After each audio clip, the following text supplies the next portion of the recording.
আমরা রোগ প্রতিরোধ করতে চাই রোগ হওয়ার আগেই। আমরা 22শে সেপ্টেম্বর থেকে এক মাস ব্যাপী এই কর্মসূচিটা চলবে।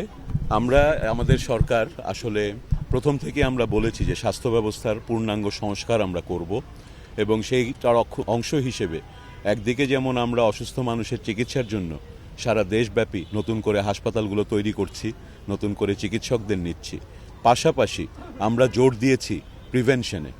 আমরা রোগ প্রতিরোধ করতে চাই রোগ হওয়ার আগেই এবং সেই প্রিভেনশন কর্মসূচির একটা বড় অংশ হচ্ছে বিভিন্ন ধরনের টিকাদান কর্মসূচি, টিকার মাধ্যমে রোগ প্রতিরোধ করা।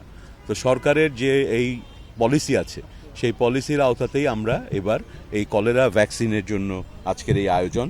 আজকে আমরা প্রিভেন্টিভ ওরাল কলেরা ভ্যাকসিনের যে ক্যাম্পেইনটা শুরু করলাম, সেই ক্যাম্পেইনের মাধ্যমে আমরা চাচ্ছি যে সারা দেশে অসংখ্য মানুষ প্রতি বছর কলেরাজনিত ডায়রিয়াতে আক্রান্ত হয়। এই ভ্যাকসিনের মাধ্যমে সেটাকে প্রতিরোধ করা যাবে এবং নানা বয়সী মানুষ এই কষ্টটা থেকে রক্ষা পাবে এবং আমাদের চিকিৎসার যে ব্যবস্থা হসপিটালগুলো সেটা কিন্তু লক্ষ লক্ষ মানুষের চাপ থেকে রক্ষা পাবে। ফলশ্রুতিতে অন্য যে রোগগুলো আছে সেগুলোর জন্য তারা হাসপাতালে ভালো সেবা দিতে পারবে। আমরা এর আগেও দেখেছেন কিছুদিন আগেই আমরা মিজলসের টিকার ক্যাম্পেইন করেছি সারা দেশব্যাপী।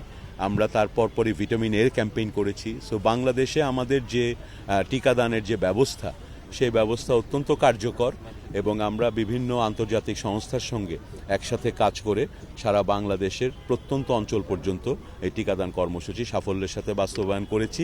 এবারও এই কলেরা ভ্যাকসিনের যে প্রোগ্রাম, আমি বিশ্বাস করি আমাদের মাঠকর্মীরা, আমাদের যে ইপিআই প্রোগ্রামের মানুষেরা, আমাদের এই যে সিটি কর্পোরেশনের কর্মকর্তারা এবং টিম সবাই মিলে আমরা আগের মতোই এই কর্মসূচিকে সফল করতে পারবো।